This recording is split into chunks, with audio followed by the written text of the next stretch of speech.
E agora eu vou te chamar, Fred. O Fred vai falar.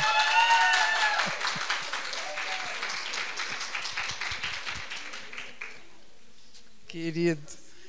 O Fred tem um fã-clube aqui, além de mim, que faço coro com vocês. O Fred vai falar a respeito daquilo que existe de mais importante, talvez uma das coisas mais importantes mesmo na vida da gente, não só na vida médica, que são as expectativas. Não é isso? Vai. Obrigado, Lu. Obrigado, Marta. Na verdade, esse tema eu que pedi para Marta, né, Marta? Porque não dá para fazer doença crônica sem tentar entender a outra pessoa, as necessidades naturais que seja de uma doença crônica, das dificuldades que ela passa, independente de estar no acesso, sistema público ou no sistema privado. A Renata já falou muito bem das questões que a gente precisa da participação dos pacientes, mas acho até que essa palestra, dada por outra pessoa, por mim, deveria ser dada para médicos também, né? Porque a questão social, hoje, por exemplo, na nossa cidade, está muito complicada, isso é uma opinião minha, as pessoas perdendo plano de saúde, procurando o Sistema Único de Saúde, a gente tem um crescimento de planos menores, que muitas das vezes não dão assistência para o paciente. Eu estava resolvendo um caso ali, o paciente tem um plano de saúde pequeno, não tem uma pessoa habilitada para operar por esse plano de saúde, habilitada, né? Não é chegar na Rio Branco, dar um grito e falar: ei, quem opera doença inflamatória intestinal? Eu. Não é assim, habilitada. E a gente passa muitas dificuldades para tentar resolver os pacientes. Então, tratar de artrite reumatoide, tratar de dermatite atópica, tratar de psoríase, tratar de doença inflamatória autoimune, tem que ter uma questão de um comprometimento, não é só de passar o remédio numa folha, vai lá na Rio Farms, pega, ou então vai no seu plano de saúde para poder ter direito. Então, essa pergunta aqui, estamos alinhados? Não, Marta, a gente não está alinhado. Eu acho que os médicos ainda não estão alinhados com os pacientes. A gente precisa melhorar isso, nós médicos, e também precisamos conversar mais com os pacientes e os pacientes com a gente. Eu não tenho conflito de interesse para essa aula, mas assim, relação médico-paciente passa por uma questão de que você tem um emissor, na verdade, que ele está contando seus problemas, seus sintomas, e tem um receptor, que é o médico. Se esse receptor, que é o médico, ele não contrapõe, não faz a contração para o paciente, contrapartida, de dizer o que acha que tem que fazer, o que precisa fazer, ou deixar para lá o que vai fazer, essa relação fica quebrada. É que nem o marido que chega em casa e não dá boa noite para a mulher, não fala nada, vai, pega o prato na cozinha e vai comer, não dá um beijo na esposa, não fala nada e não transmite uma sensação de que está ali para ter um convívio a essas questões. Então, essa relação médico-paciente é um pilar fundamental no manejo da doença inflamatória intestinal, mas, na verdade, da doença crônica que seja. Um cardiopata, um nefropata que seja. O paciente lida com sintomas de ansiedade e incertezas, lida. Muitas das vezes a gente sabe que quando tem o diagnóstico, e a gente está vendo, particularmente nos últimos 2 meses, na mãe com adolescente, uma crise de identidade e de culpa, às vezes, muito grande da mãe ou do pai. Não é, Janaína? Cadê a Janaína? Né? Então, o que acontece? Será que eu fiz alguma coisa errada? Será que eu não dei atenção? Será que eu fui o culpado? E eu tenho um hábito, assim, no ambulatório, muitas das vezes, de procurar saber o que aconteceu naquele momento. Perdeu um ente querido? Perdeu o trabalho? Começou a estudar, a trabalhar? Né? Se separou? Já falaram isso aqui. Tem sempre um gatilho para essa coisa. E a gente tem que entender que esse gatilho, a pessoa às vezes chora, às vezes coisa, mas você tem que ter uma relação para entender, né? E assim, proporcionar uma segurança para o paciente. Então, essa ansiedade e incerteza não pode deixar só o médico focar na palavra remissão, né? Remissão clínica. Não basta só a remissão. A gente precisa ver o bem-estar do paciente, se a gente está proporcionando, às vezes, até um bem-estar ou um bem seguro para o paciente. Eu já passei por uma paciente da Santa Casa que morava no Recreio dos Bandeirantes, ela só tinha porta, ela não tinha janela. Então, ela vivia num ambiente insalubre com alta umidade. E eu, na época, não sabia a moradia da pessoa, não sabia as condições dela. E passei uma droga, que era feita de 14 em 14 dias, e ela nunca melhorava, porque o tempo todo ela estava fazendo o adalimumab e ela fazia infecção viral. E eu tinha que suspender o remédio. Então, faltou conversa minha com ela? Faltou. Faltou eu tentar entender. Que eu não posso pegar uma pessoa que mora em Itajaí e fazer, de repente, certas coisas que ela não tem acesso ou não vai conseguir. Então, o trabalho do médico também vira para uma questão social, de tentar entender as condições de cada um. Porque senão a gente extrapola e acha que o paciente tem que ter... Não, vai lá, se vira. Não pode ser assim. Entendeu? Então, essas qualidades de vida, a gente tem que prevenir, a gente tem que conversar, né? E necessidade de uma construção de mútua com o paciente. Ontem eu falei a questão do bobó de camarão, teve uma paciente no ambulatório de doença inflamatória da Santa Casa, eu falei, fulano, não vou falar o nome dela, você foi comer bobó de camarão? A gente já conversou tanto, mas doutor, era só um pouquinho.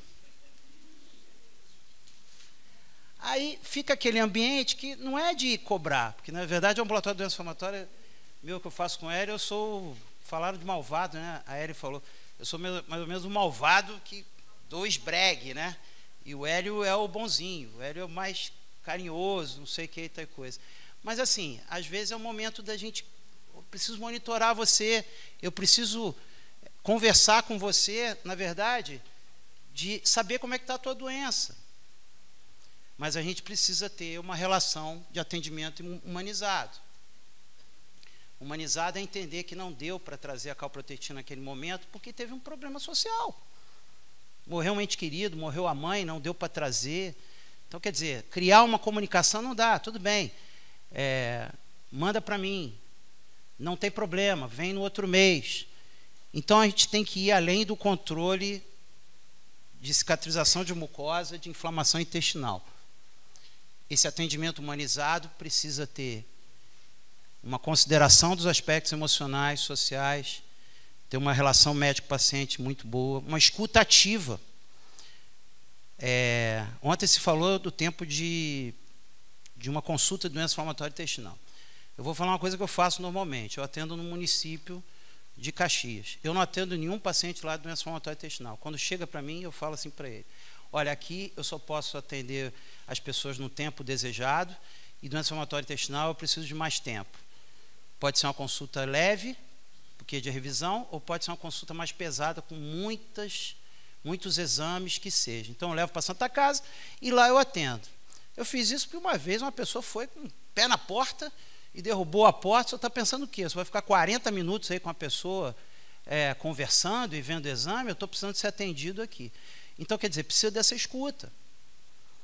Porque, às vezes, os pacientes têm sintomas ou têm coisas que são a chave para você diagnosticar, o eritema nodoso, ou o VI. Ele acha que é uma mancha na perna, porque não foi explicado nada para ele.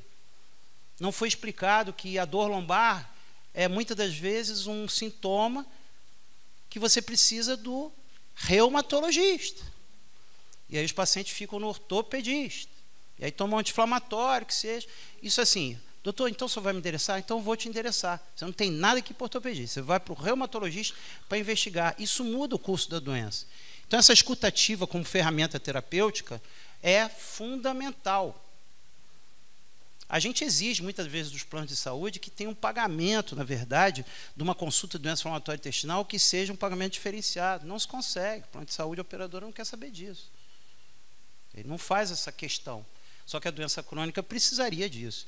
Então, tratar o paciente como ser integral é importante. Por que como ser integral? Porque a gente está vendo a dificuldade. Ana Luísa, né, Ana? Vivi um momento no emprego dela, né, Ana? Que era pressionada no trabalho. O cara não dava feriado, não dava dia livre, não dava nada, super rádio tupi, não sei o quê, não é isso? E aí, babá, apareceu o quê? Apareceu a doença. Foi pressionada por aquilo, entendeu? E o que eu falei para ela? Sai desse emprego. Mas ela não podia, porque era o sustento da coisa. Ela se trabalhou para sair do emprego, porque ela não conseguia. Ela tinha um fator agravador. Então, se a gente não perguntar também, vocês precisam falar. Fazer, às vezes, o médico, às vezes, se obrigar a perguntar. Então, essas coisinhas que a gente fala de treat to target, né, no médico, né, incluir remissão clínica, percepção de bem-estar, felizmente, a gente está chegando no último momento, deveria ser um momento lá atrás, de que qualidade de vida é fundamental para você ter aspectos que você está tratando bem o paciente. Só agora, de um ano para cá, é que chegou nessa questão dos guidelines da gente. É uma coisa que deveria ser lá atrás. Entendeu? Então, um indicador terapêutico legítimo? Sim. Ninguém consegue ir à consulta, ninguém consegue fazer tratamento se está sem qualidade de vida. Então, a pessoa que mora em Vargem Grande, tem uma consulta no Fundão, que seja, na Santa Casa, na UERJ, servidor, o que acontece? Ele já sai num trajeto de jornada, né, em que ele tem uma expectativa de chegar lá e meu médico, pô, eu estou trazendo os exames que parece que ele vai começar meu tratamento. Tem três momentos que são muito importantes na consulta de doença inflamatória que eu acho. É o primeiro atendimento, quando você o segundo atendimento que você pede os exames, o paciente vem trazer, ele fica na perspectiva de que conversar que tratamento que vai fazer. E o terceiro, quando está com complicação, que ele acha que está tudo dando errado. Pode estar dando errado? Pode estar dando errado. Vamos consertar. Tem paciente com 10 anos usando uma droga, mas tem paciente que não. Se não construir essa questão de explicar para o paciente, o médico, nada vai adiante. Sabe o que ele faz? Desiste.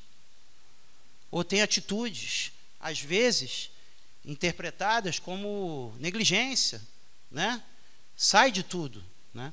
Então, essa importância da funcionalidade, a Renata já falou isso no trabalho, a gente tem um alto índice de absenteísmo. E assim, não sei nem se foi calculado presenteísmo, Renata, foi? Presenteísmo não.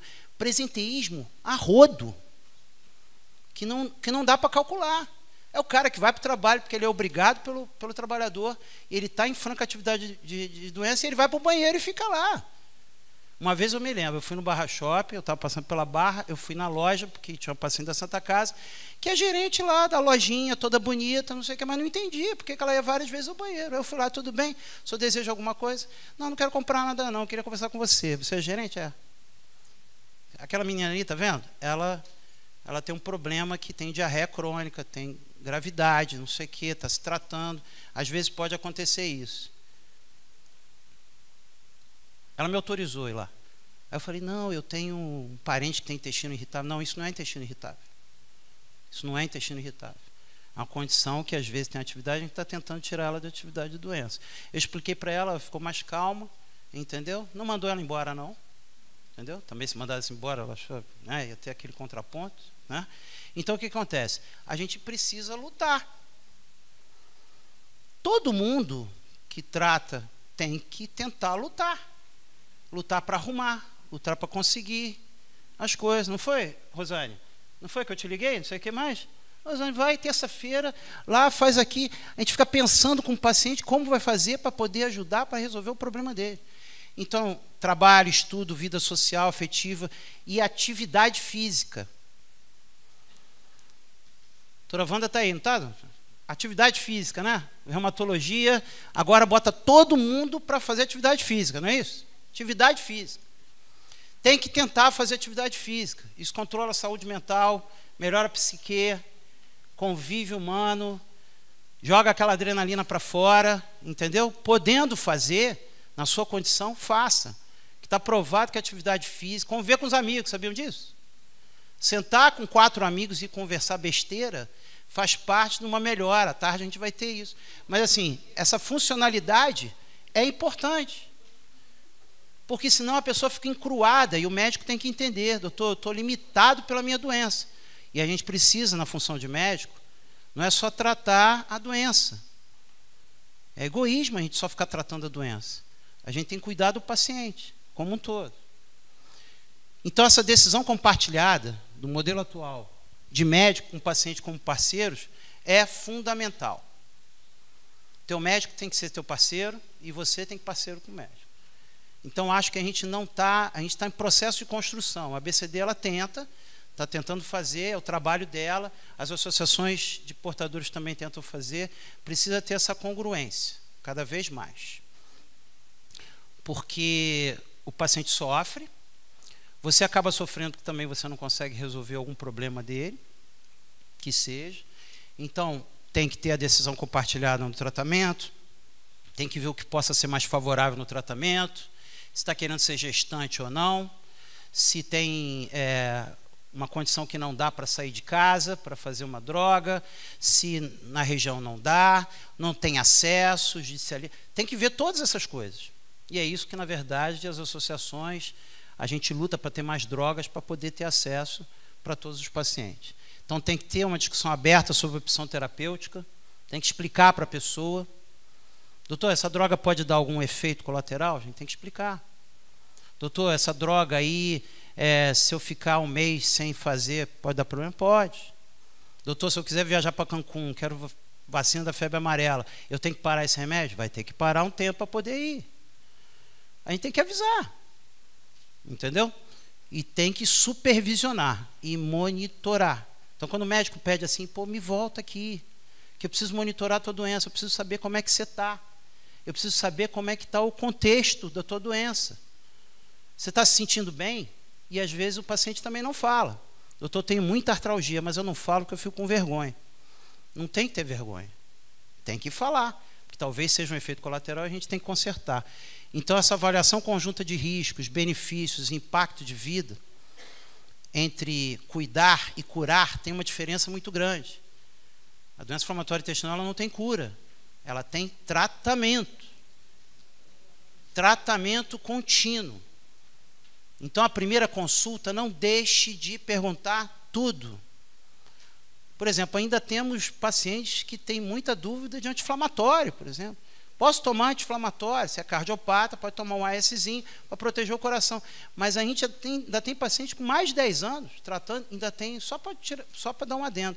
Então, quer dizer, pergunta. Tá? Maior adesão, engajamento e confiança. Então, os médicos precisam ter maior adesão, também tem que ter engajamento para transmitir confiança para vocês. Então, poxa, meu médico não me respondeu em 5 minutos no WhatsApp, pelo amor de Deus. Eu estou aqui, por exemplo, dando uma aula. Eu não estou vendo o WhatsApp toda hora. Dá um tempo, tenta ver, porque ele tem carne e osso também. Ele tem família também. Ele tem problema também.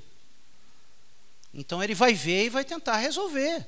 Vai tentar ajudar para poder ver. Tá?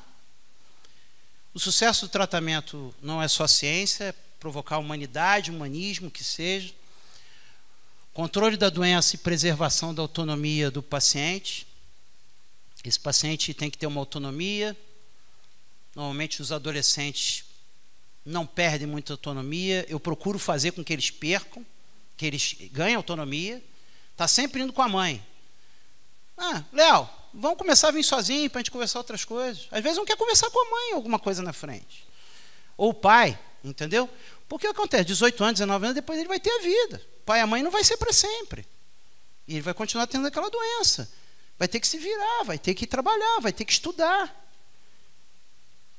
Então, tem que ter essa questão de relação. Entendeu? De saber perguntar, de poder perguntar e se desmembrar. Você imagina o Tiago falando, pô, um familiar vai no aniversário, não cumprimenta ele porque acha que tem um negócio contagioso. Deve ser uma coisa extremamente desagradável. Eu, se fosse o Tiago, eu tinha falado assim, vem cá, vamos conversar. Você tem dúvida sobre a minha doença? Toma aqui, ó. Toma isso aqui, você vai ver que não é contagioso, não sei o que mais. Agora você faz o que você quiser da tua vida. Até porque parente, né, Tiago? A gente não escolhe, né? Tem esse negócio. Médico e paciente devem caminhar lado a lado e esse alinhamento é a base da medicina moderna e ética. Quem trata de doença autoimune e doença crônica tem que pensar nisso. Obrigado, gente.